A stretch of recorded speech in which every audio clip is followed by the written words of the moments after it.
we have to talk about it. Sox to stallion. Gremlin, where are you going? See, even Gremlin doesn't want to talk about Sox to stallion.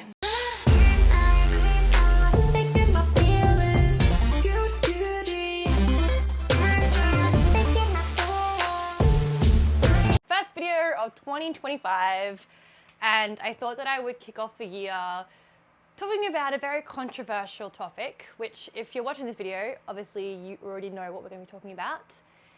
The internet's most controversial stallion, Sox the stallion. So you've probably seen Sox, unless you're living under a rock. If you haven't seen Sox, don't worry, you will see him in this video. So my intention for this video is to point out something that I see running throughout the horse world, and that is a lack of ability to correctly identify stress in horses. This is something that a lot of the horse world really struggles with. You just have to look at like higher level eventing, dressage, all of that sort of stuff to see how blinded we can be to horse stress. But anyway, so don't just take my word for it about the fact that the horse world is really bad at correctly identifying horse stress, because they've done studies on it. They've done lots of studies on it. For example, this study in 2019 called Improving the Recognition of Equine Affective States highlighted that the behavioral signs of equine distress are poorly recognized. That is a scientific study saying that we as a horse world are crap at identifying horse stress. And then this study done in 2010 called The Horse's Tale, Narratives of Caring for About Horses showed that even if owners recognize that there is a problem with the horse, there is a tendency to attribute these behavior factors to things outside of their control. For example, as a quirk of the horse's personality, Sox, that's exactly what his owner is saying, or the consequences of a previous home or a bad experience or a physical problem with the horse, okay? So the one that concerns me the most about Sox, and I think it's what concerns a lot of people and why Sox has sort of blown up on the internet, is because the owner doesn't see this behavior as problematic, not only from a dangerous point of view, because some of these videos, this horse is quite dangerous, but in terms of the fact that this horse is not a happy horse. And this behavior that he's displaying, she is showing on social media and saying, you know, look, this is a happy horse, but it's not a happy horse. And stuff like this can be very damaging to the horse world, because we're taking this in, we're seeing this, and we're putting those two things together and saying, oh, here's this behavior of this horse. Oh, here's the horse's owner. They're saying that they're happy. Therefore, this must be a happy horse. But that's not actually the case. So the reason this stallion has blown up so much online is because a lot of the videos are show him very, very worked up and very intense and stallion-like, which is not something that a lot of people get to see. And so those sort of videos always do really well on social media because it's kind of like shock factor. It pisses some people off. Some people think it's really cool. You know, it gets a lot of attention because it is an attention-grabbing thing to watch, okay? And this owner of the stallion, and this is not a hate video against her or anything like that. There's a lot of things that I could talk about in regards to her handling and everything, but I don't really see the point in that because a lot of people have tried to point things like that out to her, and yeah, she doesn't really get it. So I'm not going to be talking about any sort of like handling and whatnot. I'm just mostly going to be coming from the point of view of how to accurately read horse body language and stress, and why this horse is not a happy horse, despite what the owner is making out on social media. Before we start watching some videos, let's talk about natural stallion behavior, because stallion behavior obviously is very different from geldings and mares.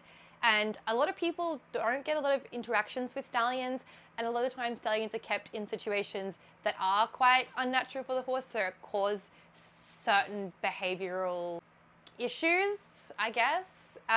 Just showing, a lot of stallions will show different behaviors than what we are used to seeing with horses. And so let's just talk about a stallion in the wild. So obviously stallions, their main goal in life is to have a harem of mares, have a band of mares, and reproduce, okay? That is their entire being, is like, that is what I want to do. That is what they're hardwired to do.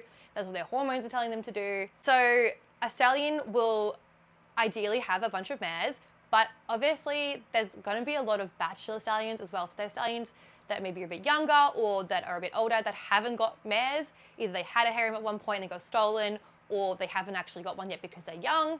And so if there is a stallion with a harem of mares, he needs to be constantly on high alert for other stallions that are going to come in and try and steal his resources, steal his mares, that sort of thing, because bachelor stallions will come in and they will also do what's called opportunistic breeding. They will secretly breed with the mare of another stallion's harem. Okay, so the stallion has to be on high alert and he has to be ready to defend from predators, defend from his resources and his harem from other males as well, the bachelor stallions.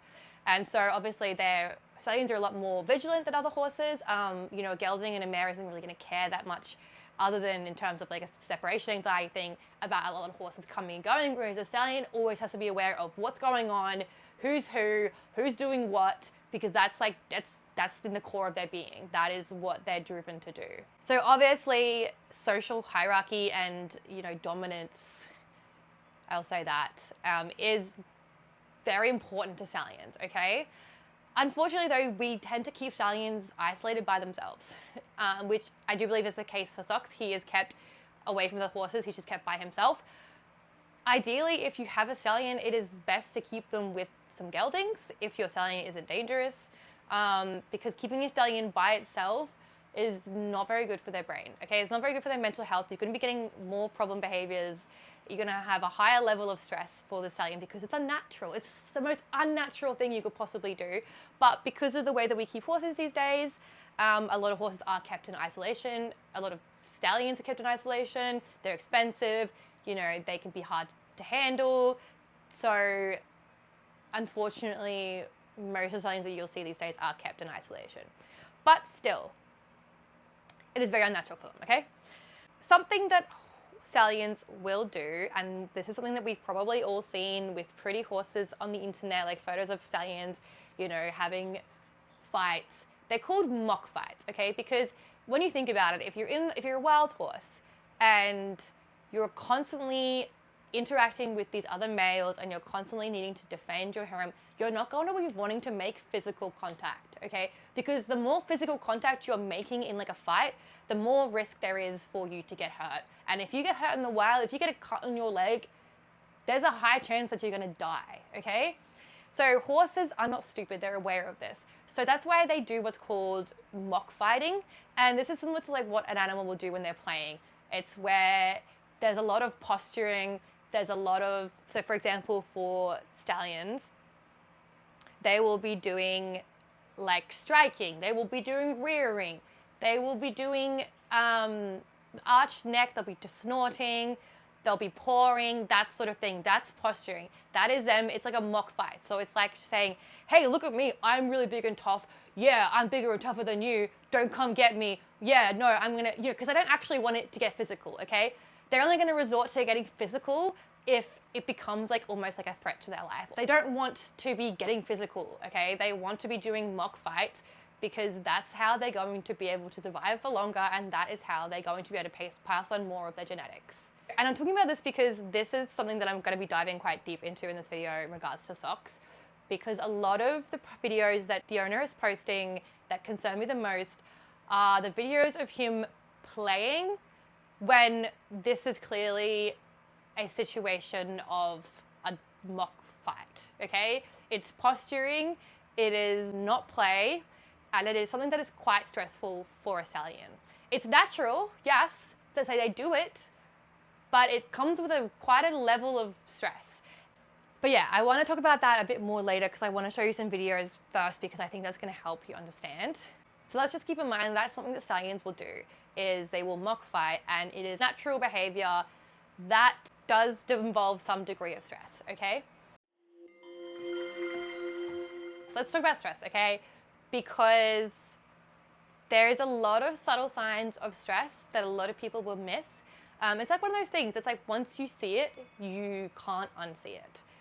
Some subtle signs of stress in horses, and this is by the British Horse Society: frequent ear rotation, turning head away, half closed eyes, so they'll kind of do like this like half closed eye thing, licking and chewing, repeated yawning, snatching, so like if snatching grass and forage and stuff, you might have experienced your horse doing that, like on when you've gone on a trail or something, or if your horse just keeps diving for grass, that's actually a stress response. Wrinkles around the eyes and showing whites and or showing brights of the eyes, that's a big one. Also the tent above the eye, that's a huge one as well. So tight pursed lips, tense mouth, and tight contracted chin.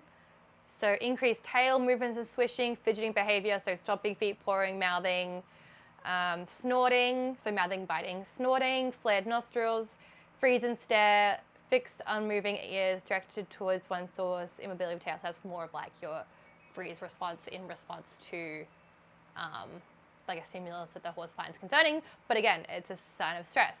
So let's keep all that in mind. Let's keep that in mind. Now let's have a look at one of Sox's videos. Alrighty, so this is the first video that I saw of Sox. And this one isn't as good a quality, so I'm not gonna like zoom up and have a look at his eye because you can't really see it here. But we'll just have a look at seeing what some of the behaviors he does, okay? We'll watch it first and then we'll talk about it. In this video, I will explain how I play with Sox. I approach him to see if he wants to play. Okay, I know that I said that I'm gonna watch it through first and then talk about it, but I'm gonna talk about it while I watch it. So straight away, first thing we notice, I mean, he is looking to the distance, but he's on a snort, so that's one. We can always play like a little bit of like a bingo. Okay, so we've got freeze and stare, tick, done. What's that, like 3 seconds into the video? Yes, he looks animated. I walk towards him and he steps back. Okay, snorting, tick. The strikeout isn't as close as it looks. He comes back to see if I want to continue. So much snorting. We've also got posturing, okay? This is mostly what he's doing is posturing. Standing on his back legs. Although he has never done it whilst being ridden. See how he's walking backwards like that? She is coming at him as a more dominant stallion, okay? And that is going to be giving him some level of stress because she's doing this in his field as well. This is the only area that he gets as his. So she's coming in, acting as a more dominant stallion. So that's going to be quite stressful for him and also very confusing. He is a cheeky son. And I don't know if you guys caught it, but back here, his ears are going pricked and then they're going to the side. And they're going pricked and they're going to the side. So they're pricked on her obviously because she is an area of concern. It's actually, so we often associate a horse with its ears forward as a happy horse, but it's a horse on high alert. So it's a horse that is on high alert will prick its ears towards the thing that's concerning. Obviously at the moment that's her. And then they go to the side. That's actually indicating that he's uncomfortable, okay? And he's trying to figure out how to get her to stop doing this.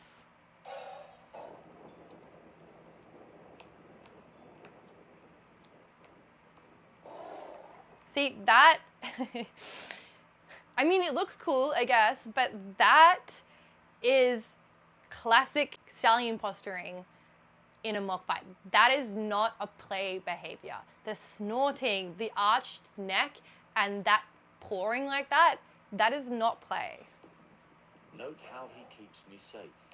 Again, she's saying that he's keeping her safe because he's not making contact. But like I said earlier, horses are not going to want to make contact when they're doing this sort of posturing because if they make contact, then they could get hurt. So they try and diffuse the situation without actually making contact. So he's trying to defend his standing as a stallion in his field, that is his area, while this person is acting like a more dominant stallion. He's a real life dragon. See how he shook off then? That's him trying to release tension. That's him trying to diffuse the situation, okay?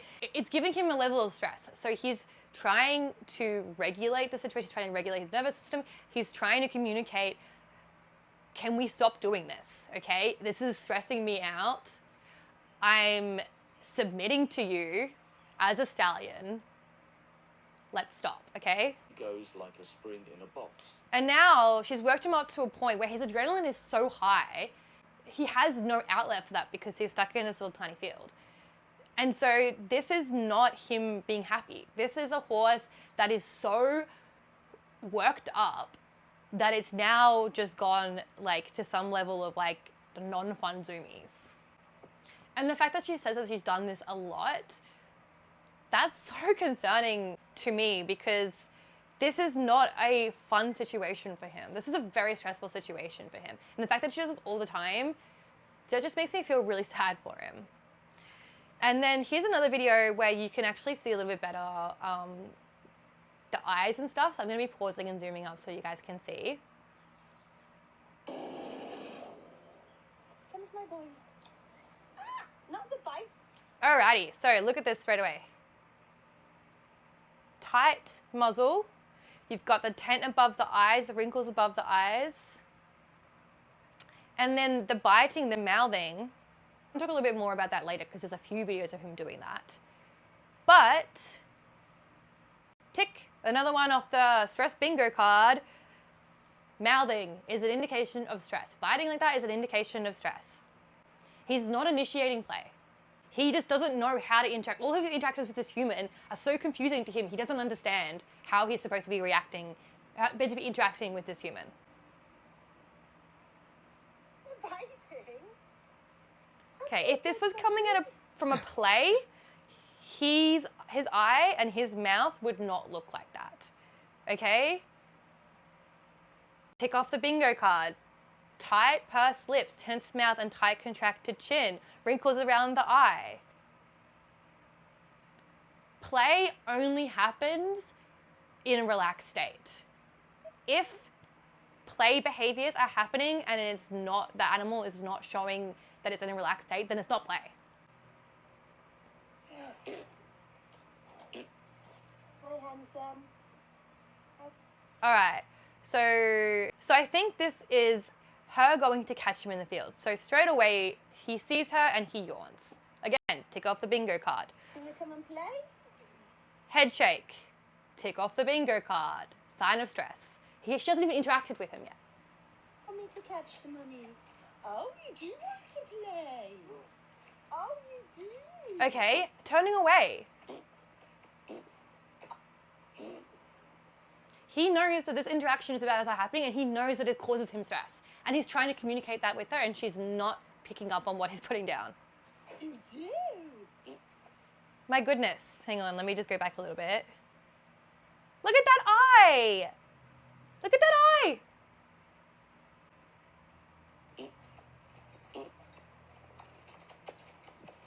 Are you in a playful mood? Oh. Oh, sucky.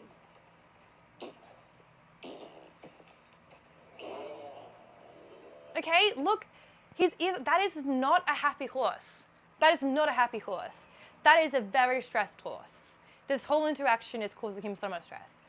And now there's one more video that I want to show you guys, if I can find it. This one made me quite sad. So he's in his field and he's got a resource. So he's got his hay in the corner of his field. And she comes up and she starts trying to initiate play with him. But what is actually happening in the way that he's going to be regarding that situation is he's a stallion. This is his territory. This is his resource. And she is approaching him acting like a dominant stallion and pushing him off his resource.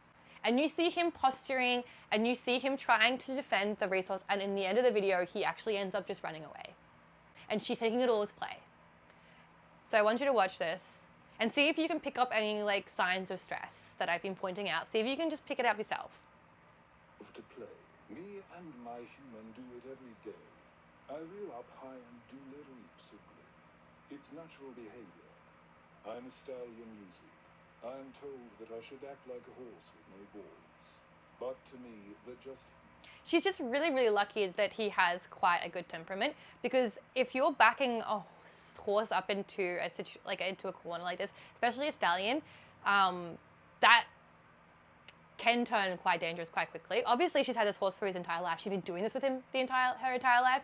So she does have dominance over him in terms of the way that he sees that social interaction, because he's never escalated to try and actually make physical contact, and she's able to push him around and stuff. And that's quite easy to do because horses are submissive animals, and even a stallion, like especially a stallion that has been treated like this its entire life, they learn things, okay?